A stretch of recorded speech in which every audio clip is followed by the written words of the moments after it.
Good evening friend, मैं doctor Dnyaneshwar Mitke. मैं महाराष्ट्र के नासिक डिस्ट्रिक्ट में रहता हूँ। नासिक में मेरा स्पाइन सेंटर है, Sai Santosh spine and paralysis care centre के नाम से, जो मैं गए 13 साल से रन कर रहा हूँ।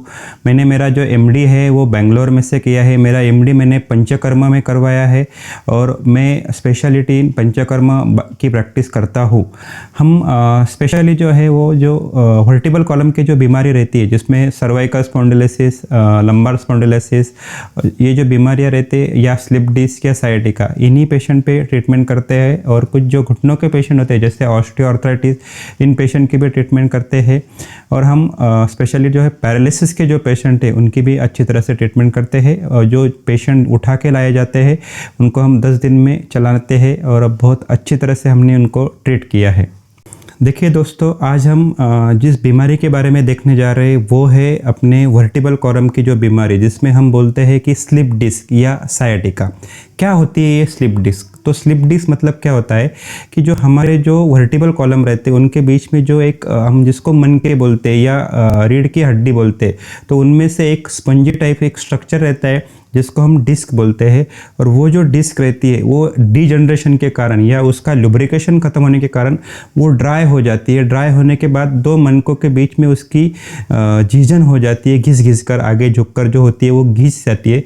और घिसने के बाद होता है, जब भी कोई आदमी कोई चीज़ उठाने जाता है या आगे झुकता है तो झुकने के बाद क्या होता है कि वो जो डिस्क है वो वहाँ से स्लिप हो जाती है। इसी को हम बोलते हैं स्लिप डिस्क। और ये स्लिप डिस्क क्या करती है, ये जो पीछे की तरफ सरक जाती है तो उसके कारण वहाँ से जो स्पाइनल कॉर्ड जाता है उसको ये कंप्रेस करती है। और उसके कारण क्या होता है कि पेशेंट को कमर से लेकर पाँव के नीचे की हड्डी तक, हील तक पेशेंट को बहुत ज़्यादा दर्द होता है। वहाँ पे झंझनाहट आ जाती है, टिंगलिंग नमनेस रहता है, ये सब कंप्लेंट रहती है, उसको हम बोलते हैं साइटिका।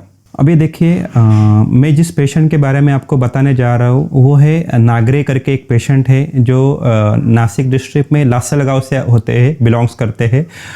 उन पेशेंट को मेरे किसी पेशेंट के द्वारा कुछ रेफरेंस मिला था कि नासिक में ऐसे डॉक्टर मिटके करके है जो स्पाइन की ट्रीटमेंट करते हैं।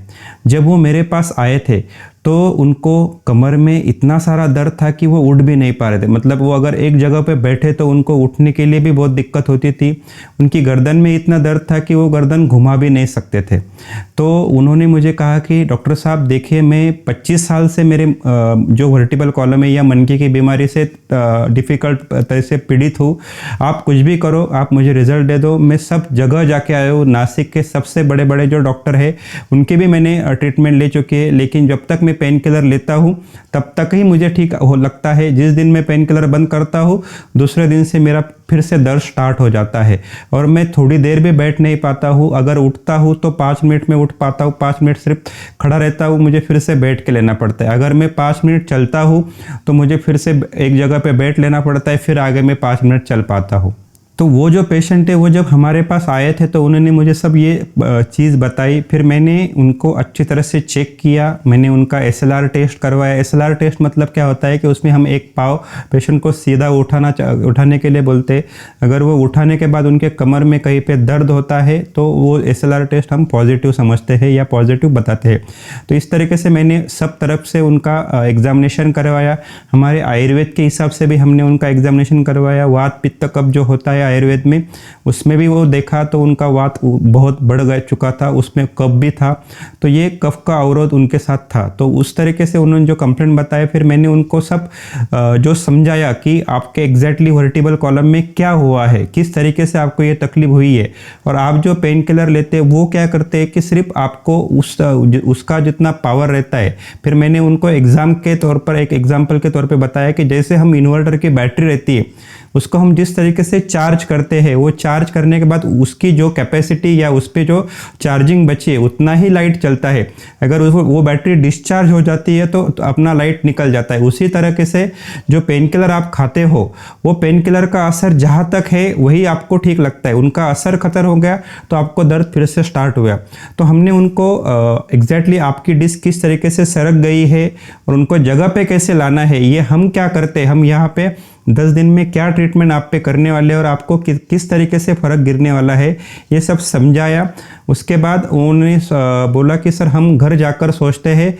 तो फिर वो और उनकी वाइफ घर गए। दूसरे दिन उन्होंने हमें फ़ोन करके बताया कि सर हम आपकी ट्रीटमेंट करने के लिए तैयार है, और वो 2 दिन बाद हमारे यहाँ पे ट्रीटमेंट करने के लिए आए हैं। और ट्रीटमेंट करने के लिए आने के बाद फिर उनकी ट्रीटमेंट जिस तरीके से स्टार्ट हुई है, और फिर अगर उनकी ट्रीटमेंट ख़त्म हुई और ये 10 दिन में हमने फिर उनकी ट्रीटमेंट करने के बाद उनका एक फीडबैक लिया कि आपको हमारी ट्रीटमेंट करके किस तरीके से अच्छा लगा, कैसे लगा। तो आगे की जो बात है वो खुद वो नागरे जो पेशेंट है, नागरे साहब, वो पेशेंट खुद आपको बताएंगे कि हमारी 10 दिन की ट्रीटमेंट लेने के बाद उनको कितना अच्छा रिजल्ट आया है या उनको क्या फ़र्क गिरा है। नमस्कार, काय नाव काका तुमचं? मी लासलगावहून आलोय, संजय किसनराव नागरे. बरं, काय प्रॉब्लेम होता तुम्हाला? माझं मणक्यामध्ये जवळजवळ 25 वर्षापासून प्रॉब्लेम होता. 25 वर्षापासून प्रॉब्लेम होता कमरेचा? कमरेचा, पाठीचा, त्यानंतर मानेमध्ये पण प्रॉब्लेम होता. माझी मान म्हणजे अशी सुद्धा वळत नव्हती. आता कम्प्लीट मी असं करू शकतो. त्यानंतर इकडे एवढं सुद्धा वळत नव्हतं माझं. इथं एकदम माझं एकदम भरलेलं असायचं. बरं. आता आज परिस्थिती अशी आहे. बरं. त्यानंतर कमरेमध्ये एकदम रिलीफ आहे. आज माझा 7वा-8वा दिवस आहे फक्त, तरी पण मला 95% फरक येतात. बरं. आणि तुम्ही याच्या आधी कुठे कुठे ट्रीटमेंट घेतली? याच्या अगोदर नाशिकमधले सगळ्यात जास्त स्पेशालिस्ट आता हाडकाचे डॉक्टर काकतकर यांची ट्रीटमेंट घेतलेली आहे. आणि आजपर्यंत या आजारावर मी 25 वर्षामध्ये कमीत कमी 5 ते 7 लाख रुपये खर्च केले. बर, 5 ते 7 लाख रुपये खर्च केलेले. मी या सरांची ॲडव्हर्टाईज फक्त पेपरला वाचली, आणि पेपरला वाचल्यानंतर मी इथं आलो. डॉक्टरने मला थोडं समजून सांगितलं. मला थोडं कन्फ्युजन, एवढे पैसे खर्च केल्यानंतर डॉक्टर अजून मला 20,000 रुपये खर्च करायला लावून राहिले. मी थोडं विचारात पडलो होतो. परत घरी गेलो, पण माझी मिसेस मला बोलली एवढ्यांदा आपण बघूया काय होते ते. तर मी त्या दुसऱ्या दिवशी परत महाशिवरात्री दिवशी इथं आलो. देवाची कृपा, परमेश्वराची कृपा होती. त्या दिवशी महाशिवरात्री दिवशी मला देवाने इथं पाठवलं. देवासारखे माणसं भेटले मला, डॉक्टर देवासारखे, त्यांचा स्टाफ देवासारखा भेटला. शुभम नावाचा इथं एक पोरगा आहे, एकदम इतका जबरदस्त आहे तो, काय सांगायचं. तुम्ही फक्त त्याच्याकडून बाकी काहीच नका, बाकी त्याच्याकडून फक्त हाडकं मोडून घ्या. तुम्ही हसत हसत घरी जा. बरं. आमच्या Sai Santosh spine and paralysis care सेंटरमध्ये तुम्ही ट्रीटमेंट घेतली आहे आता. हो. डॉक्टर ज्ञानेश्वर मिटके यांच्या दवाखान्यामध्ये, नाशिकच्या सेंटरमध्ये. तर तुमच्याप्रमाणे तुम्ही 25 वर्षापासून ज्या त्रासात होते ते आता आमच्याकडे 8 ते 7 दिवसात तुम्ही 95% तुमचं क्लिअर झालेलं आहे. बरं. तर तुमचा हा जो व्हिडिओ मी घेतलेला आहे, समजा आता हा जर का मी फेसबुकवर पोस्ट करायचं जर म्हटलं तर मी टाकू शकतो का? फेसबुकवर काय, याच्यापेक्षा जे काही सोशल माध्यम सगळ्यात चांगलं माध्यम असेल त्याच्यावर तुम्ही टाका. कारण माझ्या हा आजार आहे ना साहेब, पण हा आजार इतका डेंजर आहे, हा दुश्मनाला सुद्धा होऊ नये. याच्याकरता चांगल्या लोकांना तुम्ही माझ्या माध्यमातून हा व्हिडिओ जाऊ द्या. आणि असे जे कोणी पेशंट असेल त्यांनी खरोखरीत या आणि खरोखर यांची ट्रीटमेंट घ्या आणि आजारातून मुक्त व्हा, कारण हा आजार एकदम भयानक. तो दोस्तों, ये आपने देखा पेशेंट का फीडबैक, पेशेंट का रिजल्ट देखा। मैं doctor Dnyaneshwar Mitke, director of Sai Santosh spine and paralysis cure centre. मेरा सेंटर महाराष्ट्र में नासिक में है। मैं स्पाइन की सभी बीमारियां जैसे cervical spondylosis, lumbar spondylosis, osteoarthritis जो घुटनों की बीमारियां रहती है, पैरालिसिस जिसमें लकवा मार जाता है, और थायराइड, इन सभी बीमारियों पे काम करता हूँ और बहुत अच्छे रिजल्ट हमारे सेंटर पे पेशेंट को मिलते हैं। अगर आप भी ऐसी किसी बीमारी से पीड़ित हो तो आप स्क्रीन पर दिए गए व्हाट्सएप नंबर पे मुझे मैसेज कर सकते हो, आपके फ़ोटो वगैरह या रिपोर्ट वगैरह भेज सकते हो, हम आपको जल्दी उसका आंसर दे देंगे। अगर ये वीडियो आप YouTube पे देख रहे हो तो आप चैनल को सब्सक्राइब करना ना भूलिए और बेल आइकॉन को ज़रूर दबाइए ताकि मेरी आने वाली अगली जो वीडियो है वो सबसे पहले आप तक पहुँचे। और अगर आप ये वीडियो फेसबुक पे देख रहे हो तो आप उस फेसबुक पेज को फॉलो करना ना भूलिए और वीडियो को लाइक कर दीजिए। आज के वीडियो के लिए बस इतना ही। आगे वीडियो में मैं आपसे मिलूँगा, तब तक के लिए शुभ रात्रि, धन्यवाद।